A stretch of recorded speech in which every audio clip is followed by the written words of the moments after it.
बच्चों आज हम फिर आगे केमिस्ट्री के वीडियो नंबर 2 लेकर, ठीक है ना। तो चलो, हमने पिछली वीडियो में बताया था, कहाँ तक बताया था हमने, प्योर इम्प्योर की प्रॉपर्टीज तक बढ़ाया था। आज हम उससे आगे चलेंगे। आगे का हम स्टार्ट करेंगे एलिमेंट। एलिमेंट, तो एलिमेंट जो वर्ड है, इस वर्ड के बारे में हमें बताया रॉबर्ट, किसने बताया एलिमेंट वर्ड के बारे में? रॉबर्ट बॉयले ने बताया। कौन सी ईयर में बताया? इन्होंने बताया 1661 में, ठीक है। और उसके बाद, उसके कुछ टाइम बाद आए एंटोनियो लॉरेंट, ठीक है। उसके बाद आए एंटोनियो लॉरेंट, ये आए 1743 से लेकर 94 तक, 94 तक। इन्होंने एक एक्सपेरिमेंट करा, ठीक है ना। इन्होंने एक एक्सपेरिमेंट करा, उस एक्सपेरिमेंट से इन्होंने हमें एलिमेंट की डेफिनेशन बताई। इन्होंने डेफिनेशन क्या बताई एलिमेंट के बारे में?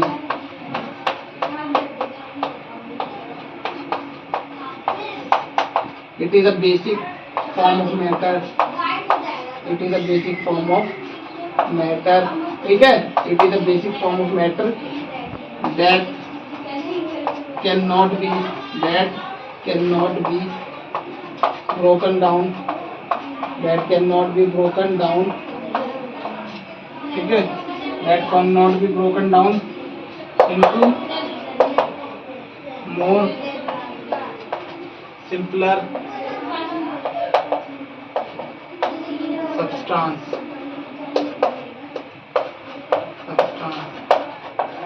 by केमिकली, ठीक है, ठीक है। यहाँ से ठीक है, एलिमेंट के बारे में क्या बताया? It is a basic form of matter that can not be broken down into more simpler substance by chemical reaction. इनका कहने का मतलब था, जो मैटर है, मतलब एलिमेंट है, एलिमेंट के हम और टुकड़े नहीं कर सकते, कैसे? केमिकली, ठीक है। केमिकली एलिमेंट सबसे छोटा माना जाता है, ठीक है। उसके बाद आता है इनका कुछ एग्जाम्पल देख लेते हैं। एग्जाम्पल क्या है?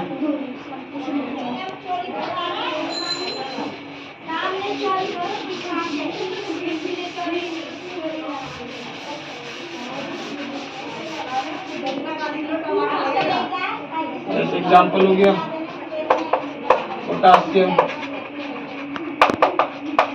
सोडियम, टिन,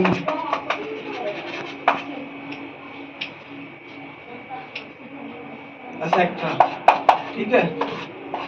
कहने का मतलब है, जैसे मैंने ले लिया सोडियम, सोडियम से कोई मैटर बना है मान लिया, ठीक है। सोडियम से कोई मैटर बना है मान लिया, तो वो जो मैटर बना उसमें ये मान लिया ये मैटर है, ये सोडियम से बना, इसमें सारे एलिमेंट किसके हैं? सोडियम के ही है, ठीक है। अगर मैं इसे तोड़ूंगा, कितना भी तोड़ूंगा तो ये सोडियम ही रहेगा। क्या रहेगा? सोडियम रहेगा। क्या रहेगा? सोडियम रहेगा, ठीक है। लेकिन ये फिजिकली साइज में बहुत बड़े होते हैं, फिजिकली साइज में बड़े होते हैं, तो हम फिजिकली इसके टुकड़े कितने भी करेंगे, लेकिन रहेंगे सारे के सारे, अगर सोडियम है तो सोडियम ही रहेंगे, ठीक है। ये होता है एलिमेंट। अब आते हैं कंपाउंड पे।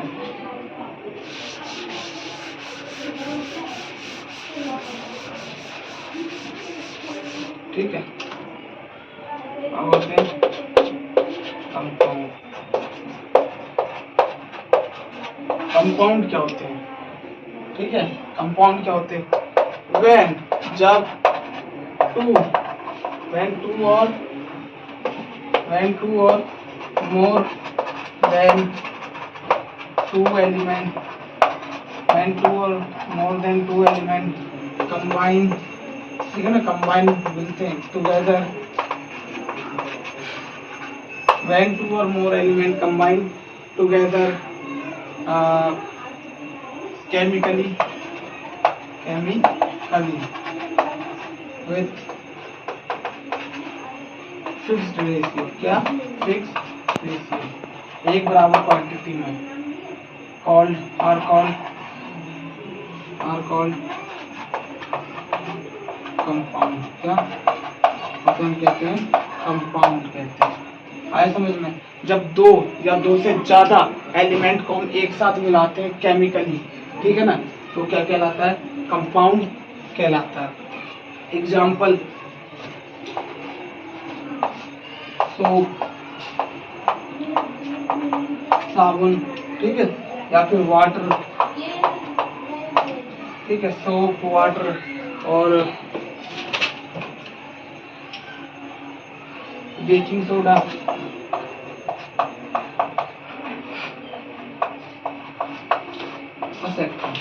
ठीक है, ये सारे, ठीक है ना। इन सबको जब हम, ये सारे क्या है? एलिमेंट की कॉम्बिनेशन है विथ फिक्स रेशियो, ठीक है।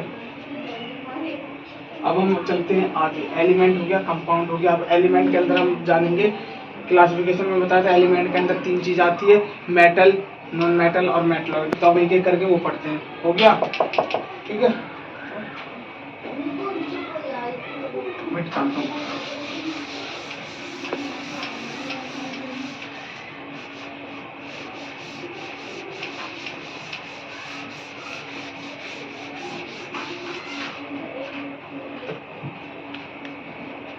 मेटल,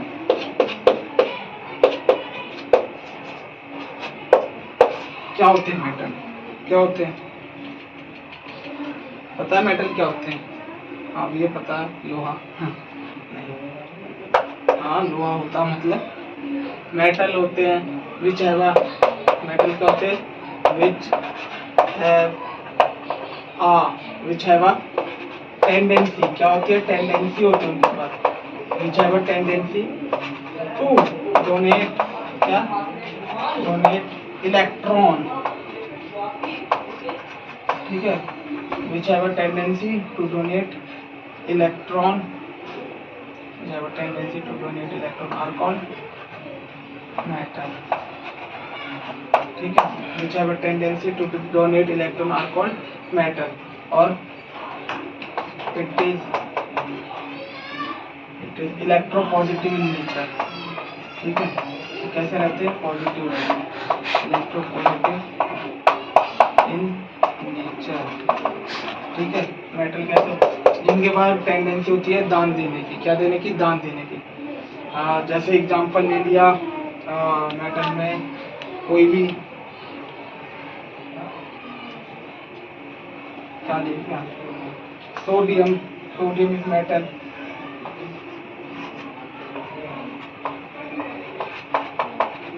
सोडियम ले लिया। सोडियम क्या होता है? Na, ठीक है। अब इसके पास क्या आया? मान लिया क्लोरीन आया, क्लोरीन आया, सोडियम मेटल है, इसके बाद टेंडेंसी है दान देने की, ठीक है।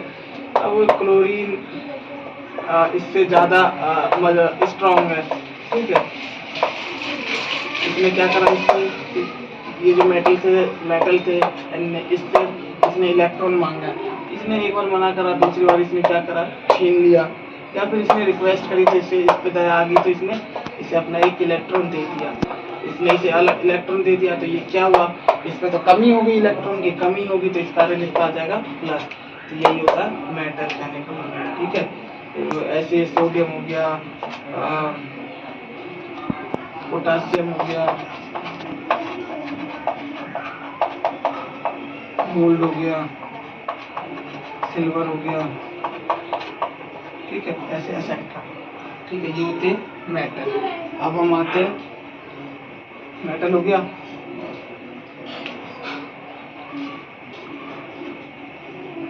चलो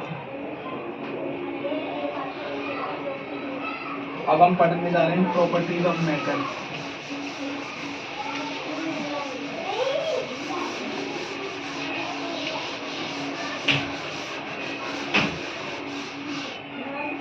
प्रॉपर्टीज ऑफ मेटल,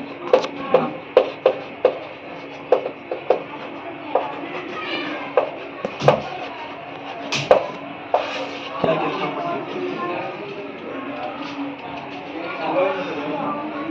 पहली प्रॉपर्टी क्या क्या तुमने देखी? लस्टर, क्या लस्टर कहने का मतलब साइन, कैसे होते हैं? तुमने कभी भी मेटल को देखा धूप में रखोगे तो चमकेगा, तो वही क्या आ गया, दे हैव अ लस्टर, चमकता है, ठीक है। और they have silver, they have silver, grey या गोल्डन, येलो, क्या गोल्डन येलो कलर, ठीक है।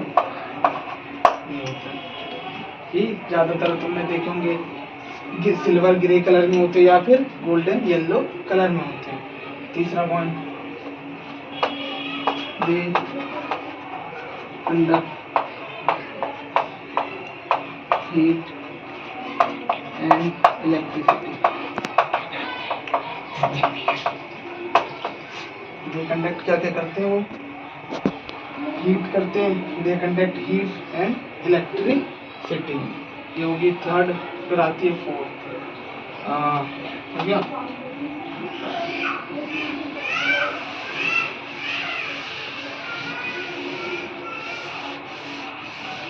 ठीक है, फोर्थ होता है कि फोर्थ क्या, they are malleable, they are malleable, they are malleable. Malleable कहने का मतलब है किसी भी मेटल को पीट कर, ठीक है ना, लोहार को देखा ना, मेटल को पीट कर एक पतले चादर में कन्वर्ट कर देता है, तो उसे हम क्या कहते हैं, मैलेबल कहते हैं। ये भी इसकी प्रॉपर्टीज होती है। फिर आती है fifth properties, they are ductile, क्या, दे आर डक्टाइल। डक्टाइल कहने का मतलब है कि मेटल से हम कितनी लंबी वायर बना सकते हैं, तो मेटल से हम एक लंबी तार भी बना सकते हैं, तो उसे कहते हैं हम डक्टाइल। तो यहाँ से एक पॉइंट और आता है कि 1 ग्राम गोल्ड से 1 ग्राम गोल्ड से हम कितनी लंबी वायर बना सकते हैं, तो 1 ग्राम गोल्ड से 2 किलोमीटर लॉन्ग वायर बना सकते हैं। कितने, 1 ग्राम गोल्ड से 2 किलोमीटर लंबी वायर बना सकते हैं, ठीक है। अब आती है इसकी लास्ट है 6th प्रॉपर्टी,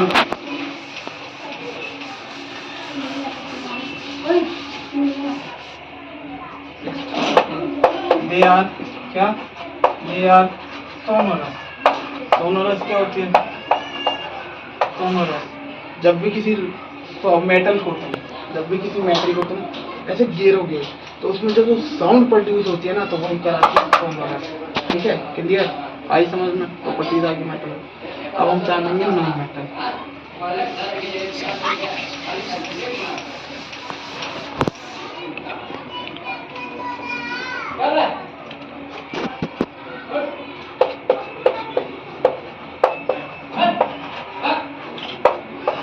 नॉन मेटल क्या होता है, मेटल बताया, इनकी कोई टेंडेंसी होती है डोनेट इलेक्ट्रॉन करने की, वो पूरे भरे रहते हैं इलेक्ट्रॉन से, एकदम फुल्ली फिल्ड रहते हैं। अब कोई उनसे छीन ले या फिर रिक्वेस्ट करे तो उन्हें उस पर दया आ जाए तो वो उसे दे दे, तो दान देते कि उन पर लेक होगी, लेक होने के कारण उन पर आ जाती पॉजिटिव, ठीक है ना, पॉजिटिव साइन याद। और non metal which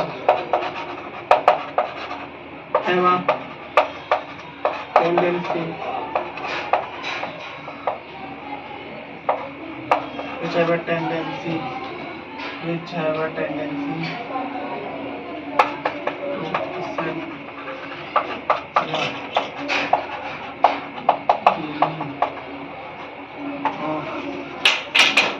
which have a tendency to accept or gaining of electron, ठीक है, which have a tendency to accept or gaining of electron are called non metal. क्या, नॉन मेटल। इलेक्ट्रॉन क्या होते हैं, electron basically negative ion होते हैं। क्या होते हैं, नेगेटिव आयन, उसी को हम इलेक्ट्रॉन बोलते हैं। आगे समझ, तो जिनके पास टेंडेंसी होती है नेगेटिव इलेक्ट्रॉन की लेने की, अब वो कैसे भी ले, किसी से छीन ले, किसी से रिक्वेस्ट करके ले, जैसे मैंने NaCl का एग्जाम्पल दिया था, ठीक है। तो मैंने बताया था क्लोरीन क्या क्या कहते हैं, काफ़ी स्ट्रांग होता है, काफ़ी वो खतरनाक होता है भैया, ये बेचारा कमज़ोर था। इसके बाद इलेक्ट्रॉन फुल है, इसने क्या करा, इससे पहले रिक्वेस्ट करी, तो एक बार में नहीं आया, दूसरी बार रिक्वेस्ट करी तो इसे लगा चल मैं दे देता यार, मेरे पास है, तो इसने इसे दे दिया, इसने दे दिया, इस पे लेक हो गई, इस पे लेक हो गई, तो इसलिए इस पे पॉजिटिव आ गया। इस पे तो पहले से अपने थे और इसने एक्स्ट्रा और ले लिया, एक्स्ट्रा और ले लिया, तो इस कारण इस पे माइनस आ गया। अब आया समझ में पॉजिटिव और माइनस मतलब, ठीक है। तो ये होते नॉन मेटल। जैसे नॉन मेटल मेटल का एग्जांपल हो गया, पहला क्लोरीन, क्लोरीन, ब्रोमीन, ओ क्लोरीन हो गया, नाइट्रोजन हो गया, क्लोरीन हो गया, एक्सेट्रा, ठीक है। ये सारे हो गया, नॉन मेटल हो गया। अब हम पढ़ेंगे properties of non metal.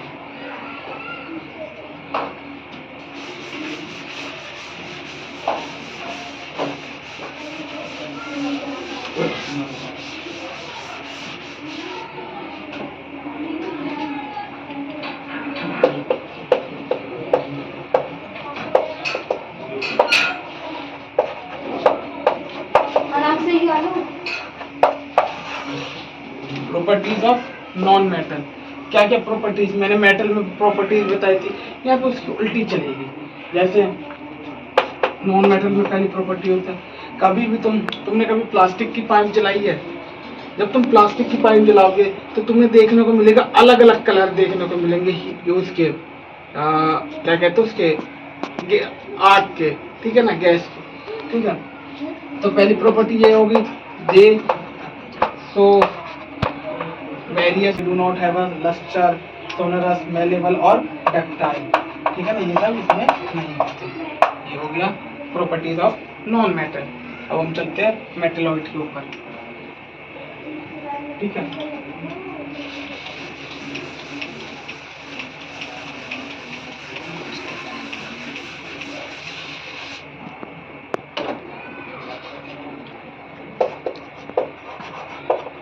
Metalloids क्या होते हैं, मेटलॉइड्स क्या होते हैं, क्या होते हैं मेटलॉइड्स? मेटलॉइड्स कुछ नहीं होते। मेटलॉइड्स क्या होते हैं, क्या होते हैं?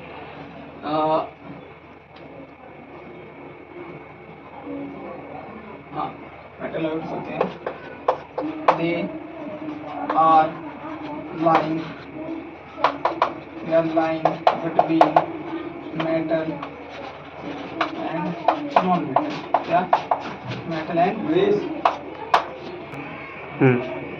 हाँ, तो मैं मेटलॉइड में था, ये मेटलॉइड वो होते हैं जिनकी प्रॉपर्टी, मेटलॉइड की कुछ प्रॉपर्टी मेटल से मिलती है, कुछ नॉन मेटल से मिलती है, तो उन्हें कहते हैं metalloid, they are lying between metal and non metal. जैसे एग्जांपल हो गया बोरोन। बोरोन क्या होता है? बोरोन होता है, ये 13 ग्रुप में पाया जाता है पीरियोडिक टेबल में, ठीक है। और बोरोन 13 ग्रुप में पाया जाता है पीरियोडिक टेबल के। उसके बाद बोरोन जो होता है वो हमारा मेटलॉइड होता है, ठीक है ना, उसकी कुछ प्रॉपर्टी मेटल से मिलती है, कुछ नॉन मेटल से मिलती है। और बोरोन हमें पाया जाता है ब्लैक कलर में, ठीक है ना, प्योर बोरोन। और जब हम इसमें हाई टेम्परेचर देते हैं, जब इसे हम हाई टेम्परेचर देते हैं तो ये एक्ट करता है मेटल की तरह, क्योंकि हाई टेम्परेचर देने पे ये इलेक्ट्रिसिटी और हीट कंडक्ट करता है। जब इसे हम एकदम लो टेम्परेचर देते हैं तो ये एकदम एक्ट करता है नॉन मेटल, यानी कि इंसुलेटर की तरह, ठीक है ना, हाई टेम्परेचर पे कंडक्टर, लो टेम्परेचर पे इंसुलेटर की तरह। तो ये होता है नॉन मेटल का एग्जांपल हो गया, ठीक है। ऐसे ही हो जाएगा एक आर्सेनिक, ठीक है, हो गया। अब हम जानेंगे, हम मेटलॉइड हो गया, अब पढ़ेंगे हम अलॉय। अलॉय क्या होती है?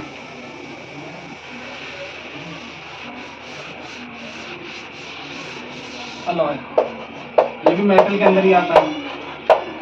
अलॉय, अलॉय कुछ नहीं होती, it is made by, it is made by mixing, it is made by mixing of two type of metal, two type of metal. जब हम दो तरह के मेटल को एक साथ मिलाते हैं तो हमारा अलॉय फॉर्म होता है। ठीक है, आई समझ में? तो ये हमें अलॉय की जरूरत क्यों पड़ी? ठीक है, अलॉय हमारे पास मेटल है तो हमें उसे मिलाए क्यों, हम नया मेटल बनाए क्यों, इसकी जरूरत क्यों बनी? तो हर मेटल की अपनी अपनी स्ट्रेंथ होती है। ठीक है, ठीक है। तो जैसे मान लिया मेरे को एक पुल बनाना है। क्या बनाना है? पुल बनाना है। मैंने कोई मेटल ले लिया सिंपल, तो मैं उससे बनाऊंगा पुल, तो उसकी अपनी स्ट्रेंथ होगी कुछ। ठीक है, उसकी अपनी स्ट्रेंथ होगी। ठीक है, तो उस टाइम के बाद वो खराब हो जाएगा, बेकार हो जाएगा। ठीक है, ये हो जाएगा। ठीक है, लेकिन लेकिन मैंने दो मेटल ले लिए, अलग अलग मेटल ले लिए। ठीक है, अलग अलग मेटल ले लिए। पहले वाले मेटल की अपनी स्ट्रेंथ थी, फर्स्ट वाले की अपनी स्ट्रेंथ थी, और सेकंड वाले की अपनी स्ट्रेंथ थी। ठीक है, स्ट्रेंथ थी। अब इन दोनों को जब मैंने मिला दिया, जब मैंने अलॉय बनाया, मिला के एक मेटल बनाया, अलॉय बनाया, तो उससे क्या हुई? इसकी अपनी थी, इसकी अपनी थी। तो इन दोनों को मिला के जब मैंने बनाया तो एकदम स्ट्रेंथ क्या होगी मेटल की, अलॉय की बढ़ जाएगी, स्ट्रेंथ लंबी हो गई। ठीक है, तो इसलिए हमें अलॉय की जरूरत बन गई। तो अगर मैं अलॉय से अगर मैंने वो पुल बनाया तो मेरा पुल काफी लंबे सालों तक चलेगा। ठीक है ना, और जंग भी थोड़ा कम लगेगा। ठीक है, कम लगेगा। जैसे कि तुमने घरों में देखा होगा, स्टील एग्जाम्पल हो गया, स्टील। आजकल लोग स्टील के वो, तुमने अपने घरों में ग्रिल गेट वगैरह बनते हुए देखे होंगे, लगे हुए देखे होंगे। तो स्टील के होते, तो स्टील अलॉय होता है, दो टाइप के मेटल को मिला के हम बनाते हैं। और स्टील में यह है कि जंग लगना भी कम रहता है। ठीक है, ऐसे और एक दो एग्जाम्पल होंगे। तो अब चलते हैं हम आगे। ठीक है, अब हम पढ़ेंगे melting point, boiling point.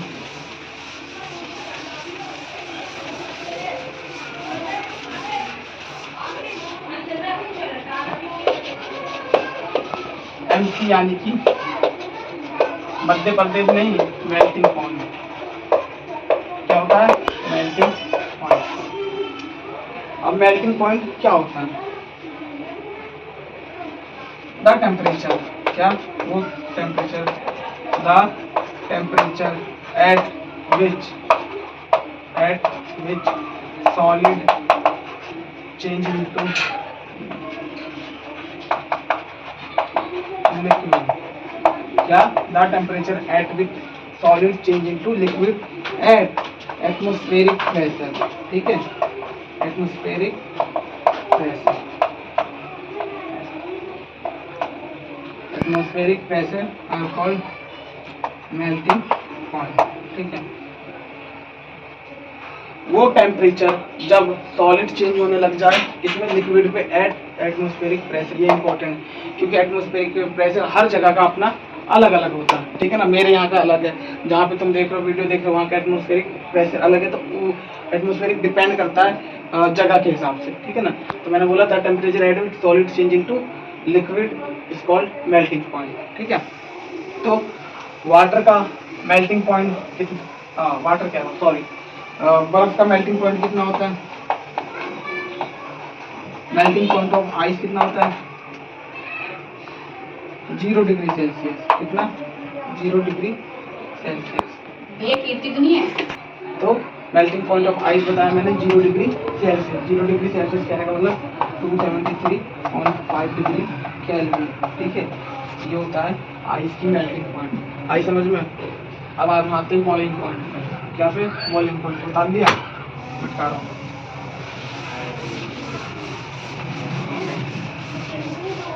Boiling point,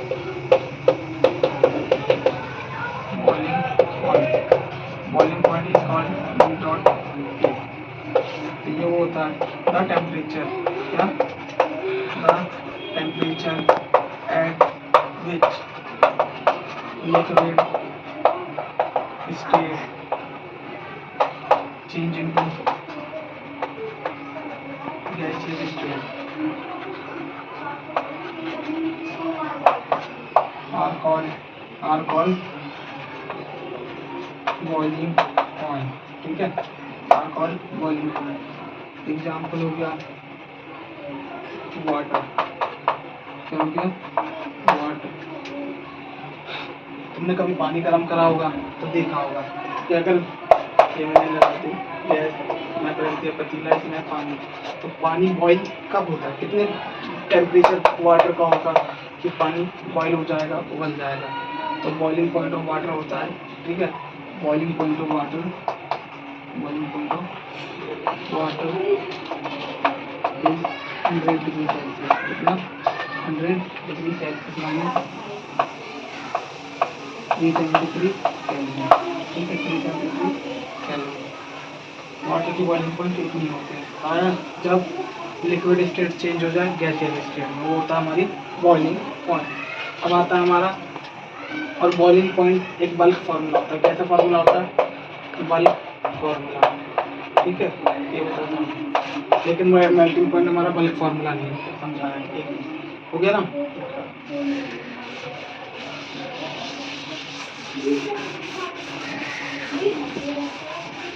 जैसे मैंने बोला, मैंने पानी लिया, मुझे गर्म करने इसके मॉलिक्यूल देंगे अपने, ठीक है, हर जगह पे अपने अपने मॉलिक्यूल देंगे, ठीक है। अब आपस में मॉलिक्यूल्स का बॉन्ड बन रहा होगा, ऐसा ऐसा कुछ बन रहा है मॉलिक्यूल्स का बॉन्ड। जब मैं इसे हीट करता हूँ तो एक बल्क फार्मूला कहने का मतलब पूरा एक साथ बॉईल होगा, एक साथ बॉईल होगा कहने का मतलब पहले नीचे के मॉलिक्यूल्स तोड़ेगा, ठीक है, फिर ऐसे धीरे धीरे ऊपर तक जाएगा, और सबके मॉलिक्यूल्स जब सारे टूट जाएंगे तो पूरा एक साथ हो जाएगा बॉईल, गैस बन के धीरे धीरे उड़ जाएगा, ठीक है ना। इसे कहते हैं बॉइलिंग पॉइंट, ठीक है ना। ये सारे एक टाइम पे पूरे अच्छे से बॉईल हो जाएंगे, सबके मॉलिक्यूल्स टूट जाएंगे।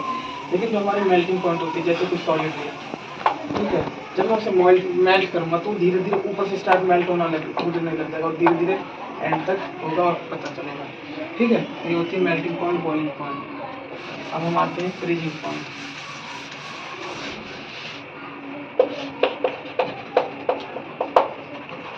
फ्रीजिंग पॉइंट क्या होता है, फ्रीजिंग पॉइंट होता है temperature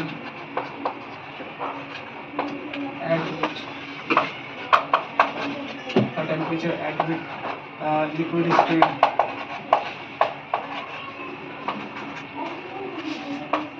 change into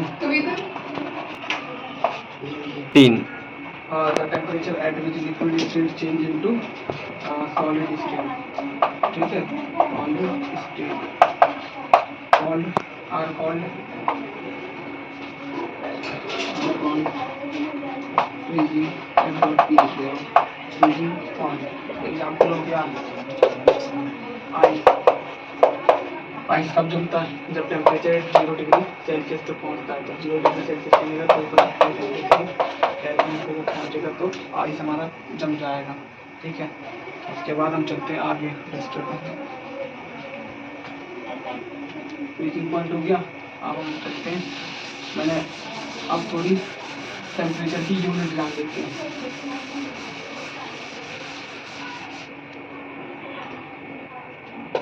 temperature unit 3 प्रकार की होती हैं, सेल्सियस, केल्विन और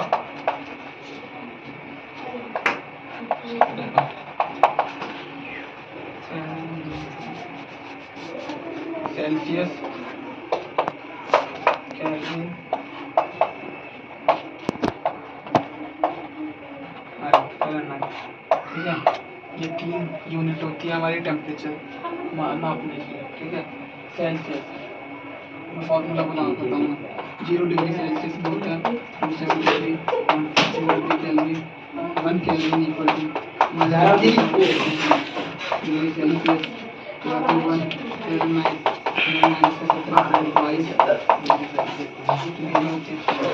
अब उसके बाद आगे कन्वर्ट की यूनिट। कन्वर्ट की यूनिट जैसे सेल्सियस से केल्विन में ले जाना, या फिर केल्विन को सेल्सियस से फ़ारेनहाइट से केल्विन, ठीक है। तब हम आते हैं, तो पहला फॉर्मूला होता है Kelvin equal to Celsius plus 273, ठीक है। पहला क्या होता है, सेल्सियस प्लस 273 डिग्री 0.15, पहला फॉर्मूला। उसके बाद आता है फ़ारेनहाइट का फॉर्मूला। फ़ारेनहाइट का फॉर्मूला होता है 9/5 मल्टीप्लाई में 32 डिग्री। ठीक है, ये होता है हमारे दो फॉर्मूले यूनिट कन्वर्जन के। ठीक है, यूनिट कन्वर्जन के हमारे दो फॉर्मूले हो गए, पहला ये और दूसरा ये। एक क्वेश्चन कर लेते हैं इस पर। ठीक है, जैसे कि तुम्हें क्वेश्चन देखिए,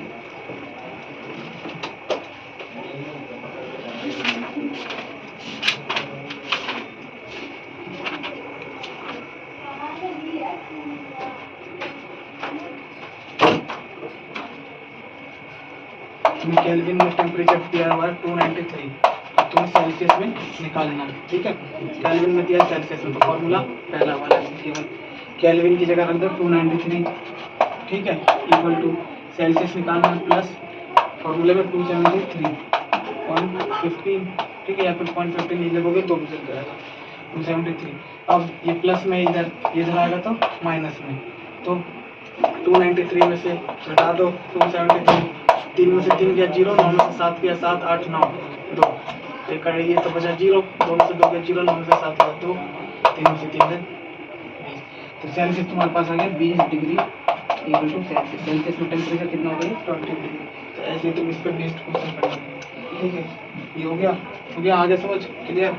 हम चलते हैं आगे अब हम पढ़ेंगे होमोजीनियस सॉल्यूशन, और ये आज हम वीडियो खत्म भी करेंगे। तो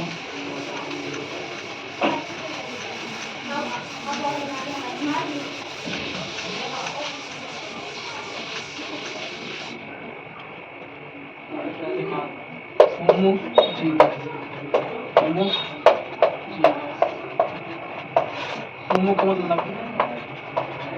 मतलब सेम होता है। ठीक है, होमो मतलब सेम। होमोजीनियस सॉल्यूशन समझाने से पहले समझ लेते हैं पहले।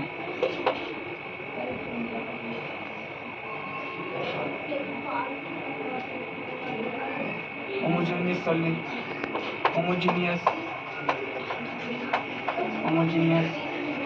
सॉल्यूशन आर दो सॉल्यूशन होमोजीनियस सॉल्यूशन आर दो सॉल्यूशन in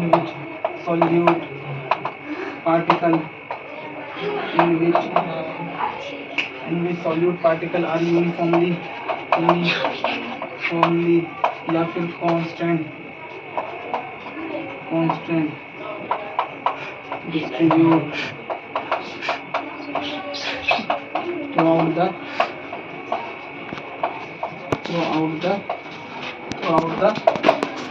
सॉल्यूशन।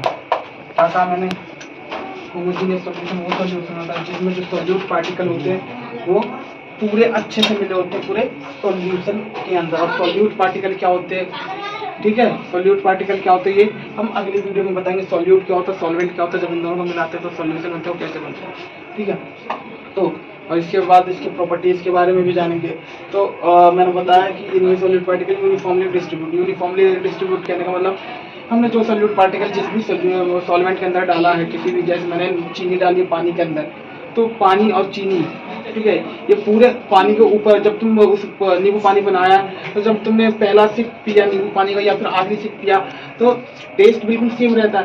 तो वो कहने का मतलब है जो सॉल्यूट और सॉल्वेंट का मिक्सर है, ठीक है ना, वो पहले वाले पे और क्या कहते हैं आखिरी वाले पर सेम रहता है। ठीक है, तो ये ऐसी दोस्ती कर लेते जन्मों जन्मों, जैसे भाई भाई जैसे हर जगह तुम्हें ये दोनों देखने को मिलेंगे।